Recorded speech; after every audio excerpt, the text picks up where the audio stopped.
Welcome to the campus of North Idaho College and today's broadcast of the North Idaho College Public Forum. The crew is comprised of North Idaho College television students. Your moderator is North Idaho College political scientist Tony Stewart.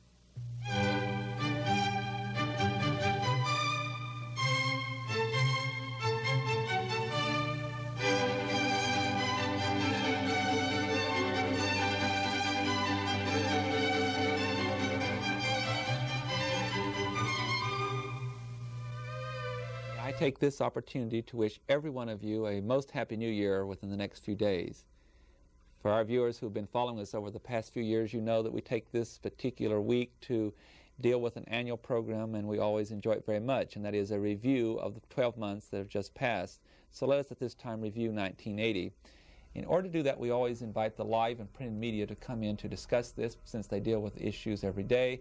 And I am very happy to welcome to our program three of our distinguished members of the media in Kootenai County. First of all is Mr. Bob Huff, who is well known as the news director at KVNI radio station, Diane Cobb, who is the news editor at the Coeur d'Alene Press, and Mr. Sam Smith, who is the general manager of K103 radio station. Welcome to all three of you. Thank you. Thank you. Joining with me in questioning our guest about 1980 is a regular panelist that's been with me almost since the beginning of this program years ago and helps with this each year, and we're very happy to invite her to start the questioning, panelist Lou Reed. Politics dominated 1980, and let's begin from an Idaho perspective to look at the Reagan win. Idaho gave Reagan his second highest percentage of any state.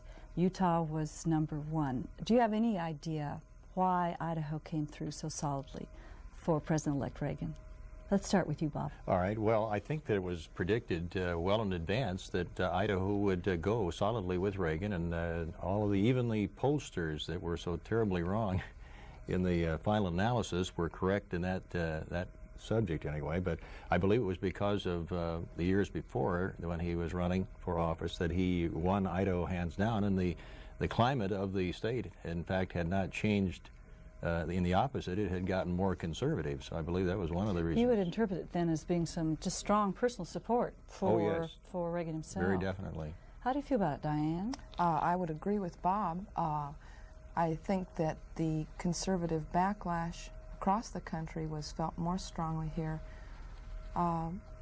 perhaps because of the well-known independence and conservatism of Idaho voters. Do you see any anti-Carter vote in what happened in Idaho in giving Reagan his big win? What's your opinion on this matter, Sam? I think there was definitely an anti-Carter vote out there. Maybe not so much so in Idaho, being the conservative population that it is, but in many, many other states. I think it was much more an anti-Carter vote than it was a pro-Reagan vote, and I think that more or less explains a lot of the sweep, too. It was just get Carter out of there at any cost, and if Reagan happened to be the cost, okay.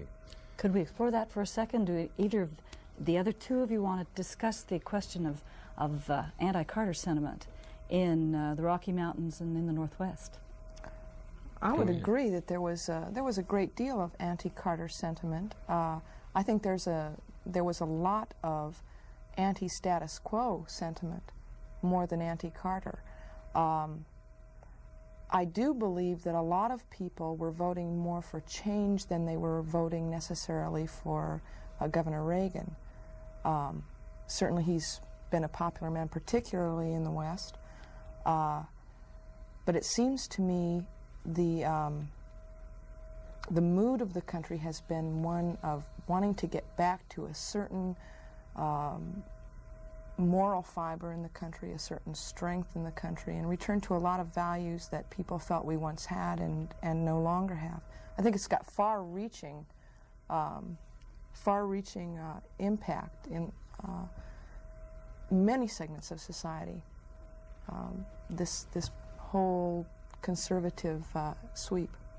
Isn't there an economic issue here too, though? I'm not trying to disagree with you, but where people vote in their pocketbook, unemployment's quite high, Certainly. and inflation's the highest since World War II. And it seems no matter what we do that it doesn't seem to correct it because of the international economic picture. were people more, at least the interviews I saw of voters across the country, they were very concerned about economics. That was the main issue. You think that's number one issue? Oh, really? And I think that on the very night of the election, there were some very, very close races here in the state of Idaho and in any other places too. And I believe that President Carter's announcing that he was throwing the towel in, so to speak, very, very early. Some people hadn't even decided to go to the polls yet. And to this day, there are arguments pro and con that had an effect, but it must have had some negative effect, I'm sure. Have you made any estimates about whether or not, say, Senator Church could have won if Carter had not declared so early, conceded so early? Well, there is conjecture there too. Who really knows, especially in Shoshone County. That was where Senator Church should have gotten a lot of strong votes. Do you think it made a difference? I think it probably made some difference. I don't think Church could have won the state. I don't believe that. I think that that Carter's early announcement definitely had a depressing effect on voters' morale, especially Democratic voters in the state. I've been told that at any rate. I don't think it affected the outcome of the election in Idaho. There were just too many other factors that it was decided.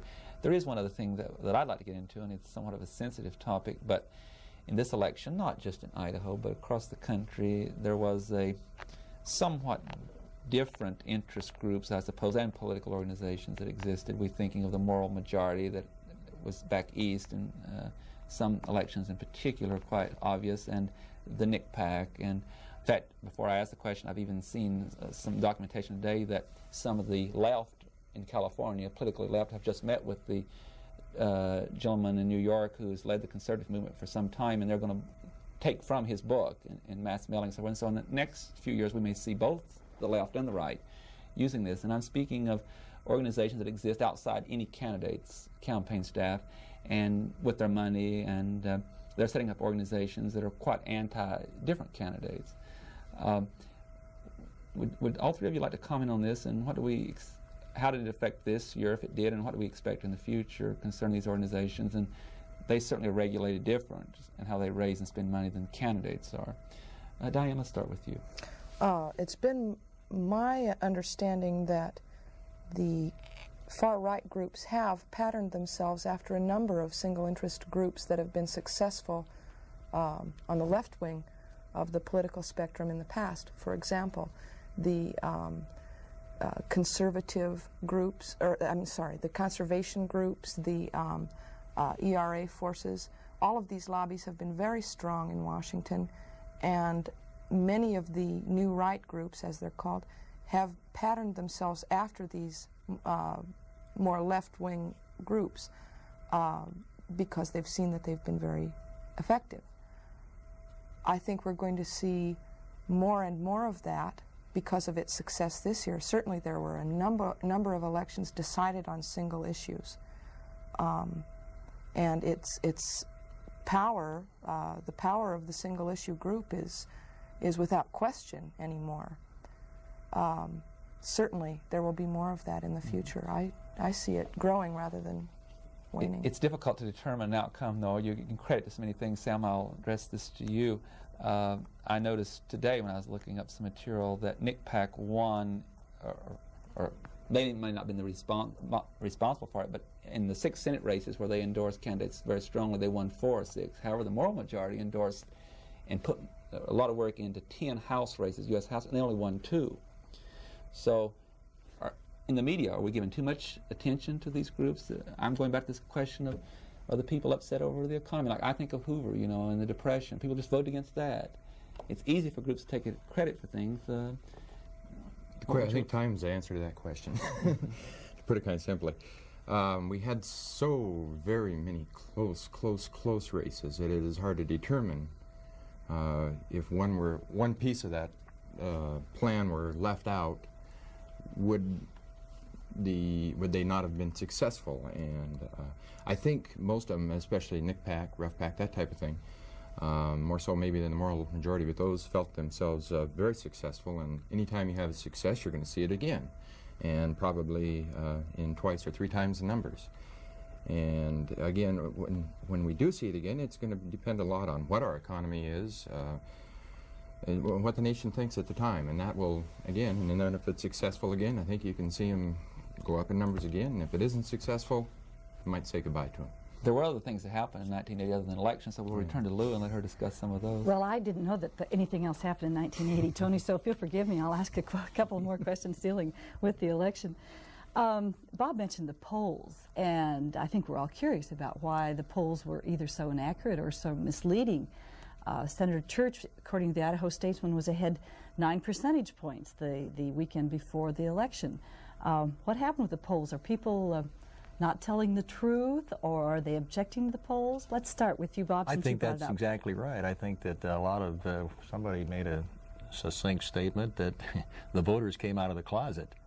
And they didn't, when it came to the time to vote, then they voted the way they were going to, and those people that were taking these telephone polls, and I think these telephone polls are a little inaccurate in the first place because they only take a small number and then they compute it as to how many people plus that. And I don't think that's really, well, proven many times that it's not that accurate.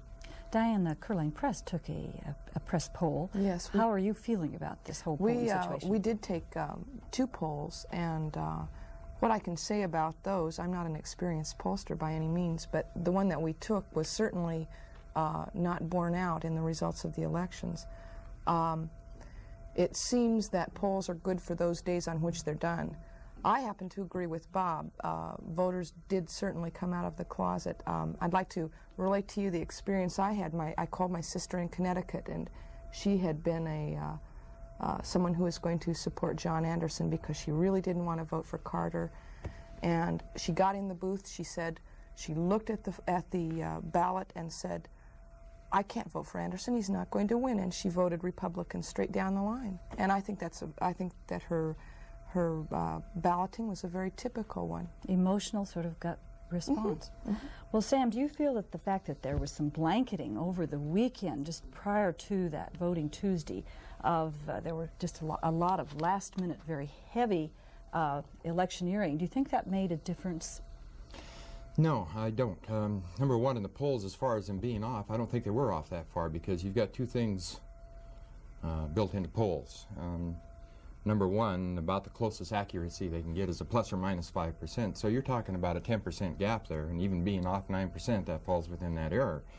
So they really weren't off. Plus, you do have to take it day by day. There's a tremendous undecided vote, pretty much all the way through this. And if you're talking about a 10 to 15% undivided vote, or undecided vote, and you add your plus or minus 10% inaccuracies in there, you're talking about a pretty good percentage. So I think the polls, I think it was just so close all the way down the line that they really couldn't pick it up, and there really wasn't a turning, and the people that did poll right up to the last minute did find out and did project that the win the way it came out. People that were in the last day or the next to last day, for instance, ABC, and one of the pollsters took a poll that morning before the election, and they came out almost right on the button. Yeah, polling isn't dead. It just probably is true that campaigning will probably go on to the very last minute as well as polling. Yes. It's the urgency has changed. I'd like to say one thing. The one thing that did surprise me about the polls, I should say, the press conducted, was that the polls indicated people in Kootenai County were not going to vote straight party tickets, and that's what happened. They did. They voted party ticket just right down the line, and I was surprised by that. Even though there's this error in here, polls tend not to be that much off in that many elections. Even the Republicans were not predicting gaining the Senate. No, they had so many seats they had to get. True. They were so far behind, and they did. I'm going to take liberties with the facetious moderator to move on to another topic because we're halfway through the show and we've dealt with one thing. Foreign policy was a very important issue, and for those who have joined our program in progress, we are reviewing 1980 with some of the news media, both the live and print media. Bob, I'll start with you on this question. In foreign policy, it seems to me anyway that this year produced a concentration of what one might call crisis in one part of the world rather than spread out. I'm thinking of Iran and Iraq going to war. I'm also thinking of the Soviet Union's invasion of Afghanistan and the continued crisis for us in Iran, although it started the year before. And certainly Poland although it's in Eastern Europe, it's not too far geographically away from the Middle East. It seems we're zeroing in on where the energy is and all those questions. Shall we look forward to 1981 too, being that this seems to be the hot part of the world with us and the Soviet Union? Oh, I would. There's no other answer but yes, because it's the hot spot. Everything is right there. In fact, every hour that we listen to the news this very day, they're talking about possibly Russian troops going into Poland, even though they already have a couple of divisions there already. And I might point out we tape this on December the 10th, so something may happen before it runs, but if that's the way it appears. Diane, how do you feel? Is this the place to be looking for problems in the I think next few months? definitely the problems there are going to continue. It doesn't look to me as though it's going to be a short-lived thing in either the Mideast or in Eastern Europe, or in Western Asia, in Afghanistan, that area. But it seems to me there will also be a number of other really hot spots, and that would include Central America, the Caribbean islands to an extent. All of these nations in the Third World have been very deeply affected by inflation, more so than a lot of other nations have. I think that you're going to see a lot of problems there also. May I ask another question that deals with foreign policy? And Sam, you can address this one. We are very dependent upon energy from outside this country, and we're dependent upon decisions of OPEC. And have we reached a point in history that all the countries of the world are so tied together economically and everyone's going in a different direction that no matter who we elect president or elect to the Congress or whatever, that the forces that will determine the anger or the pleasure of the American voters is not going to be all decided in this country, that we're somewhat subject to outside forces to determine political trends? I think very definitely so, especially with as long as we remain dependent on the oil, which looks like we are going to be for the next decade or two at least. Yeah, we're going to have to make some concessions on it. And it's going to be, in a way, I'm kind of glad to see a world market coming on, because the more people that get involved with it, then the more it's going to level out. But I think you've pretty much seen the last of isolationist attitude and that type of thing. We are heading towards a world market, and in many ways that can be good. And maybe oil, in its pain, is leading us there, struggling. But Bob gave me some comments before you got here, I think, and it was rather pessimistic, but I think maybe quite accurate. Bob, are you saying from all of this too that we may not be having a future of low prices? Are we going to have to live with inflation? What do you think? When you look at the prime rate going up as it is right now, and I won't mention it as we're taping this, who knows, it may even be higher. But unfortunately, this is the case. In fact, Charles Waite, who is an economist, yesterday pointed out the fact that for the next 6 months, things are going to be dark before the light, actually, because of the economy and the problems that we're facing here in the United States. Lou Reed. We would be very remiss to talk about 1980 without talking about the eruption of St. Helens, which did turn out to be quite a media event. And perhaps you could give us your comments on what it was like to be involved in the media with something happening that was so overwhelming and then demanded so many emergency services. Sam, how did K103 feel about, how did you respond to the eruption of St. Helens? Well, I think, in fact, my friend Bob Huff here in Rosar's store, pardon the plug, is the one that told me that's what that big cloud was over there, and I didn't believe him. But and your life was not the same for the next week. And obviously, we also mentioned that me being general manager was sitting behind the typewriter till well after midnight that night, and there 5 in the morning. I was somewhat disappointed, and to tell you the truth, we cut back on our coverage of Mount St. Helens, and I'll tell you the reason why. Because 90% of the stuff that was coming over the wire and coming in with the other sources that we do have for news was unconfirmed and completely contradictory, and we were getting, in some cases, a little bit of panic, and we felt like until we could get really verified, good information on it, we didn't want to say anything about it. And we tried to answer all questions to the best of our knowledge and not do it because, well, we get things say, get that stuff off your car quick, it's going to eat through the finish, and I think it's going to kill all your plants, when I had found that hard to believe, when it's usually you find all your volcanic valleys and everything are usually the best growing valleys in the world. But so we really pulled back on it and tried to announce openings and closings and that type of thing until we did get solid information, because we felt like with the sources we were using and our own sources, we were giving out more misinformation than we were good information. Well, there was a lot of confusion for the general public. On the other hand, a certain amount of that turned out to be kind of amusing, because it was definitely contradictory. Yeah. How about from the standpoint of the print, Diane? We did not publish the day after the eruption, as you may know. What we did was we got our reporters working, and we would send copy over to the radio station. And but you physically were interrupted, is that correct? Yes, we didn't feel we could get carriers out in all of that ash, but we found also that it was a very confusing time, that certainly it was difficult to substantiate things. We found that for weeks after the eruption. I felt that the officials in the Federal Emergency Management Agency had not done their jobs well. It was not until several weeks afterward that we were getting the right information and the proper advice, and we had not had that during the 2 weeks following the eruption, when people were most concerned about it. Tony, this might be the time for you to share that good compliment that you were handing over to Bob Huff and the other members of the media beforehand about their conduct. Thank you. I agree that there was a lot of confusion, but in our case, we've been doing another show on this subject concerning natural disasters, and in Spokane, the city and the county were quite organized very quickly and determined the speed limit and removing of ash and going to the fire stations for masks and so forth. In our county, and I'm not trying to be critical, but I really felt that we here relied for the first few critical hours or days on Bob Huff at KVNI with the cooperation of other people that were helping. But he kept us really tuned in on what was happening in other cities and what we might do here and so forth, and I want to compliment him. Many people have. Bob, this must have been an awful interesting experience for you, almost an hour by hour, through many hours, telling us here are some of the things that are essential and you should do. And is this a very important role, obviously, for the media in times of...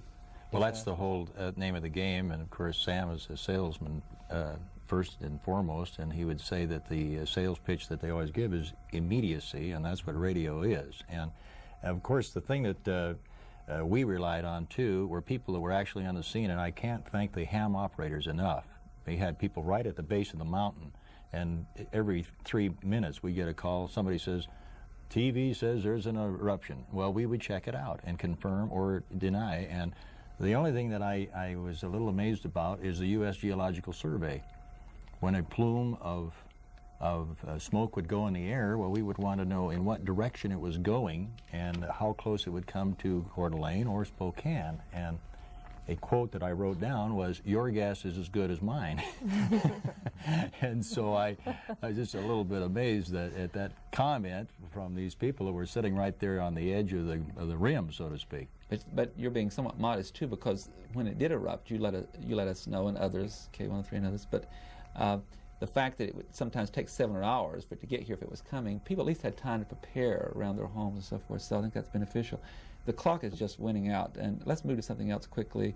I just want to say in passing that we want to recognize that another great and tragic event of 1980 was the earthquake in Italy, and I wish we had time to cover that. But I'd like to move to something that I will ask Diane to deal with at this time, and that is, we lost a lot of famous people in 1980.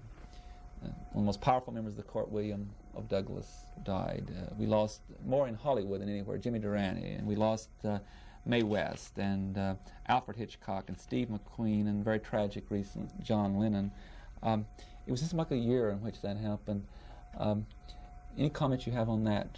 Was it a passing of an era for some of these for many. The passing of Douglas, for example, was heralded in many newspapers, television reports as being the passing of a certain era in the Supreme Court. Certainly it's something to see such greats as Jimmy Durante and Mae West go, and of course John Lennon. I've not seen for many, many years, a death so heralded in newspapers and television reports. And what are we talking about here? There was almost 2 different generations, very far apart in age, that lost in this year. Do people identify that personally? I talked to a young lady about 28 the other day, and she said, I cried almost all night about John Lennon, but she says, I grew up with that music, and she felt like a part of her died. Is that what people are identifying with when they take it this so personal? I think it seems to be part of it, yes. And the things that he stood for many people, the peace and love and that sort of thing. It was a familiar tune, you might say. Yes. Sam, sports is something else that's big every year. In 1980, there were 2 events, and I'll get your reaction to those. Probably one of the most positive things for Americans, with all the negative things we've talked about, was that winning the U.S. hockey team winning the Winter Olympics, and we took that almost in a very emotional way as a national pride. And then, of course, Eric Heiden winning 5 gold medals in speed skating. Were these the big, emotionally anyway, for America in relation to other countries? Were these the big events for us? Oh yeah, I think it's affecting the company as a whole. Yeah, especially the hockey team, who were the underdogs. And boy, America loves underdogs, and especially when it's their own and they make good. I think it was really nice living in America. I don't know if you think back those couple of weeks, but it was really neat after that happened. Boy, we came from behind and we took it. And the same thing with Eric Heiden. It's somebody to be very proud of, and we're lacking a lot of heroes these days. And it was kind of nice to get a couple back for, even if it was for just a little while. They indicate the media has a tendency to deal with a lot of tragedies. That's what happens a lot, but the media certainly covered this also, and it was positive. Lou Reed, we have time for about one question. Well, what is the state of the media? Was 1980 a good year for the media, and is the First Amendment alive and well? Bob, what do you think? Well, I think that it was tested. I think the First Amendment was tested, in fact, right now in the court is in Boise, but I think that the media has been there to represent the people as best they can. Are you feeling good about your profession? You bet. How about the other 2? Diane? Well, I think that there have been a lot of media mistakes this year. I think there's been a lot of overkill and overplay in things like the elections. I would say that. I think the media also have done marvelously good things this year. I am worried about the tenor of the Supreme Court and its decisions on the First Amendment in regard to particularly the printed medium. And I guess we'll just have to see what happens in the 80s and with the appointments Reagan makes to the judiciary. I'm expecting an even more conservative bent. 15 seconds, Sam? 15 seconds, huh? No, I'm very pleased with it. We're still making a lot of mistakes. We've got a lot of room for improvement, but we keep improving every year. Ladies and gentlemen, have a happy new year and be with us next week. I am Tony Stewart.